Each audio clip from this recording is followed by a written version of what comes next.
Cockroach জনতা পার্টির পরে খবর পাওয়া গেছে যে বাজারে এখন নতুন এসছে E20 জনতা পার্টি। এই জনতা পার্টির কি ডিমান্ড?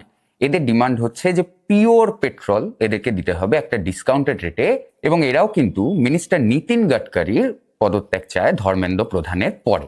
কানাঘুষো শোনা যাচ্ছে যে ইনকাম ট্যাক্স জনতা পার্টিও কিন্তু এরকম একটা মার্কেটে ট্র্যাকশন খুঁজছে, এবং তাতেই ভয় যে নির্মলা তাইয়ের গদি না নদীতে ভেসে যায়। নির্মলা সীতারামনের গদি নিয়ে নয়, অন্যদিন আলোচনা করা যাবে, কিন্তু আজকে লেজার ফোকাস দিয়ে আমরা ডিসকাস করবো এই পুরো ইথেনল ইস্যুটা।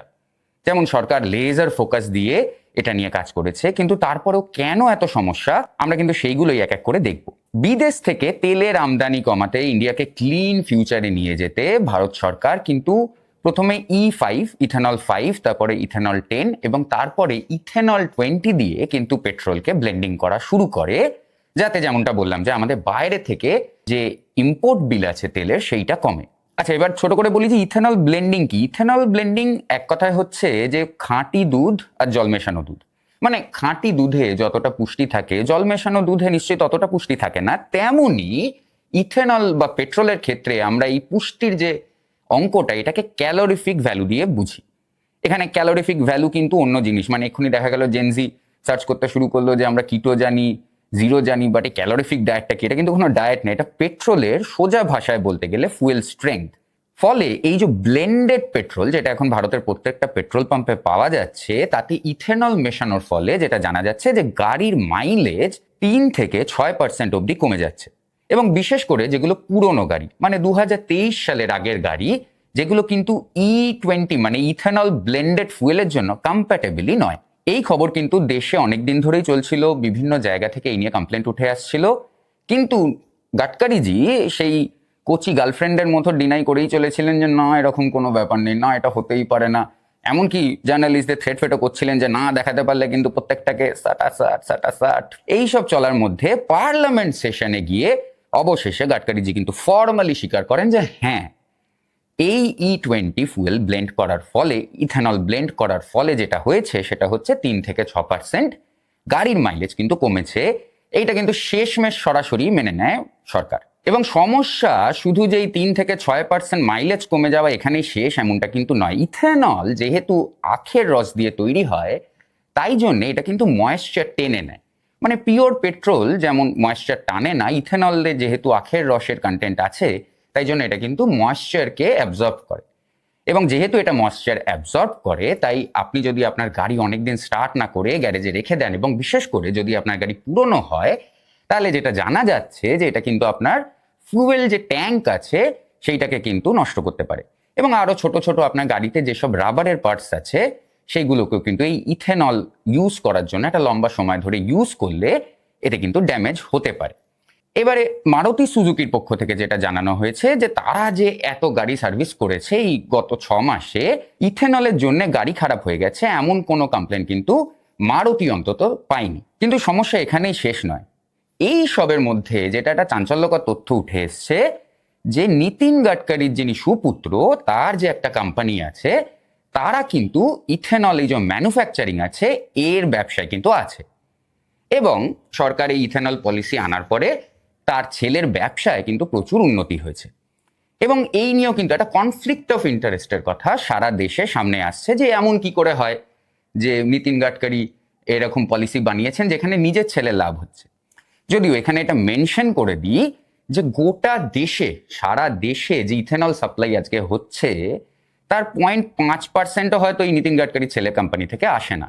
এই ইথেনল ব্লেন্ডিং এ আসলে কিন্তু ভারতের অনেক চাষাদের লাভ হচ্ছে, কিন্তু তাতেও একটা ক্যাচ আছে। তাতে যাওয়ার আগে এই যে পুরো ছেলের বিষয়টা নিয়ে কিন্তু আমি বেশ একটা মজার অবজারভেশন করতে পেরেছি। আমি কিন্তু অ্যাকচুয়ালি নীতিন গাডকারির কাছে থ্যাঙ্কফুল যে এতদিন আমাদের দেশে যেটা প্রথা ছিল যে বাবারা ছেলেদের বলতো যে হ্যাঁ দেখো ওই বাড়ির ছেলে কি করেছে, সেই বাড়ির ছেলে কি করেছে, তুমি বাড়িতে বসে বসে কি করছো। নীতিন গাডকারি কিন্তু আমাদের জেন জি বা আমাদের ইয়াং প্রজন্মকে একটা এক্সাম্পল দিয়ে দিয়েছে যে বাবা কেমন হওয়া উচিত। ছেলের বিজনেস চালানোর জন্য বাবা পলিসি তৈরি করবে, এটাই তো একটা ভালো বাবার কাজ। অন্তত আমরা আমাদের বাবাকে দেখিয়ে বলতে পারবো যে দেখো নীতিন গাডকারির মতো বাবা হওয়া দরকার। কিন্তু কথায় বলে পাপ বাপকেও ছাড়ে না, যেমনটা আমরা ককরোচ জনতা পার্টির প্রোটেস্টে দেখেছি যে শেষমেশ কিন্তু সরকার প্রথমে যতই না না না না, এরকম কোনো ব্যাপার না, এটা কিন্তু অন্য সরকার না, আমাদের এখানে মন্ত্রীরা ইস্তফা দেয় না, এইসব বলে টোলে কিন্তু শেষমেশ সরকারকে মানুষের চাপের কাছে নথি স্বীকার করে পিছিয়ে যেতে হয়েছিল। এবং শুধু পিছিয়ে যেতে হয়নি, তারপরে মোদিজির যে সিরিজ অফ রিল স্টুডেন্টদের শান্ত করতে, ভার্টিক্যাল ভিডিও থেকে শুরু করে মোদিজি অনেক রকম ভিডিও টিডিও দিয়ে কিন্তু মোটামুটি স্টুডেন্টদেরকে শান্ত করার চেষ্টা করেছে, যেটা ককরোচ জনতা পার্টির যে আন্দোলনটা ছিল সেটাকে আপাতত অফ গ্রাউন্ড করতে পেরেছে। কিন্তু E20 যদি এত বড় সমস্যা হয়ে দাঁড়ায়, তাহলে কিন্তু এটা খালি জেনজির প্রবলেম না, এতে কিন্তু একটা ওয়াইডার ফিল্ড অফ দেশের জনগণ জড়িয়ে পড়বে। এবং আমার যেটা ভয়, যে প্রধানমন্ত্রী স্টুডেন্টদের যত সহজে ভার্টিক্যাল ভিডিও করে শান্ত করতে পেরেছিলেন, এবার হয়তো প্রধানমন্ত্রীকে মুন্নি বদনামের ওপর রিল বানিয়ে এই জনগণকে শান্ত করতে হবে। কারণ সারা দেশে পেট্রোল কিন্তু সবার লাগে, আর তার মধ্যে কিন্তু সব শ্রেণীর লোক থাকে। এখন এই ইথানলের ব্লেন্ডিং এর আইডিয়াটা কিন্তু অন পেপার খারাপ নয়। ইথানল ব্লেন্ডিং কিন্তু আমরা পৃথিবীর অন্য দেশেও দেখেছি, যেমন ব্রাজিলে। কিন্তু ব্রাজিল আর ইন্ডিয়ার মধ্যে যে তফাৎটা দেখা যাচ্ছে, যে ব্রাজিল কিন্তু এইটাকে একটা দীর্ঘ সময় ধরে রোল আউট করার প্ল্যান নিয়েছিল, এবং সেটাই তারা করেছে। প্রায় 30-40 বছর ধরে কিন্তু ধীরে ধীরে স্টেপে স্টেপে এই ইথানল ব্লেন্ডিং কিন্তু রোল আউট করা হয়েছে। এবং তার সাথেও পিওর পেট্রোল কেনার কিন্তু একটা ব্যবস্থা ব্রাজিলে আছে, যেটা আমাদের দেশে হতে দেখা যায়নি। সরকার প্রথমে বলেছিল যে ইথানল ব্লেন্ডিং এর টার্গেট, মানে সময়সীমার টার্গেট হচ্ছে 2030 সাল। সেইটা সরকার 4 বছর আগে 2026-এই অ্যাচিভ করে ফেলেছে। ভাবা যায়, সরকারি কাজ 4 বছর আগে শেষ হয়ে যাচ্ছে। আপনি এটা কোনো হাইওয়ের বেলা শুনেছেন, কোনো ফ্লাইওভারের বেলা শুনেছেন, অন্য কোনো সরকারি প্রজেক্টের বেলা শুনেছেন? আমি একটা সরকারি ব্যাংকে গেলে আমার কাছে একদিনে হয় না, 2 দিন 3 দিন যেতে হয়। কিন্তু সরকার এইখানে নিজের টার্গেট ছাপিয়ে 4 বছর আগেই কিন্তু এই যে ইথানল ব্লেন্ডিং এর যে 20% অব্দি যাওয়ার যে রাস্তা, সেটাকে কিন্তু সুনির্দিষ্ট করে ফেলেছে। এবং একটা ইন্টারভিউতে নীতিন গাডকারি কিন্তু হাসি হাসি মুখে বলছিলেন যে একদিন কিন্তু 100% ইথানল দিয়ে গাড়ি চলবে। আমিও কিন্তু শুনে খুবই মজা পেয়েছিলাম, যে ছোটবেলা আমার ইচ্ছা ছিল একটা পেট্রোল পাম্প খুলবো। পেট্রোল পাম্প খুলতে গেলে তারপর যা ক্যাপিটাল লাগে, বড় হয়ে বুঝলাম যে সেটা সম্ভব না। এখন কিন্তু নীতিন বাবুর জন্য আমিও স্বপ্ন দেখছি যে 100% ইথানল দিয়ে যদি গাড়ি চলে, তাহলে কোথাও একটা জমি কিনে আখের চাষ করলেই কিন্তু আমার পেট্রোল পাম্পের স্বপ্ন পূরণ হয়ে যাবে। বাট দেন জোকস অ্যাপার্ট, ইথানলের এই যে পুরো প্রোগ্রামটা নিয়ে কিন্তু আরো একটা ক্রিটিসিজম এইটা, ইথানল যেহেতু সুগার কেন থেকে তৈরি হয়, তার জন্য কিন্তু এই সুগার কেন ক্রপটাকে প্রডিউস করতে প্রচুর জল লাগে। সুগার কেন কিন্তু একটা হাইলি ওয়াটার ইন্টেন্সিভ ক্রপ, এবং যার জন্যই আমাদের মতো দেশে, যেখানে আমাদের দেশের অনেক জায়গায় জলের কিন্তু ঘাটতি, সেই দেশে এইটার ওভারঅল এনভায়রনমেন্টাল ইম্প্যাক্ট কেমন হবে সেইটা নিয়ে কিন্তু অনেকেই চিন্তিত। সঙ্গে এই যে সরকারের যুক্তিটা, যে 3-6% আপনার ফুয়েল মাইলেজ কমছে, কিন্তু দেশের তাতে এত উন্নতি হচ্ছে, অনেক রিসার্চে কিন্তু এটা দেখা গেছে যে বিশেষ করে নীতিন গাডকারি যে বিভাগের মন্ত্রী, যে দেশের রাস্তাঘাট, আমাদের দেশের রাস্তাঘাটের যে অবস্থা, বিশেষ করে আমাদের শহরগুলোতে রাস্তাঘাটের যে অবস্থা, সেই রাস্তায় যদি ঠিকঠাক করে সারানো যেত, তাহলেই কিন্তু আমাদের গাড়িতে অন্তত 10% ফুয়েল সেভিং এমনিই হতো, যেটাই 6%-এর থেকে বেশি। এবং আমাদের মতো দেশে গাড়ি কিন্তু এখনো একটা অ্যাসপিরেশনাল ভ্যালু রাখে। তাই সারা দেশের গাড়ি, যেগুলো লোকে এত কষ্টের টাকা সঞ্চয় করে তারা যখন একটা গাড়িতে ইনভেস্ট করে, বিশেষ করে যারা নতুন গাড়ি কিনছে, তাদের মধ্যে যদি ভয় ছড়িয়ে পড়ে যে তেলের জন্য গাড়ি খারাপ হয়ে যাবে, তাহলে কিন্তু আমাদের যে টোটাল অটোমোবাইল ইন্ডাস্ট্রিটা, এতেও কিন্তু একটা ভয়ানক ডিসরাপশন দেখা যাবে। তাই বিভিন্ন জিনিস নিয়ে বেসিক্যালি যে কনফিউশনটা তৈরি হয়েছে, এইটা নিয়ে কিন্তু ভারতীয় জনতার মধ্যে একটা রাগ বাড়ছে।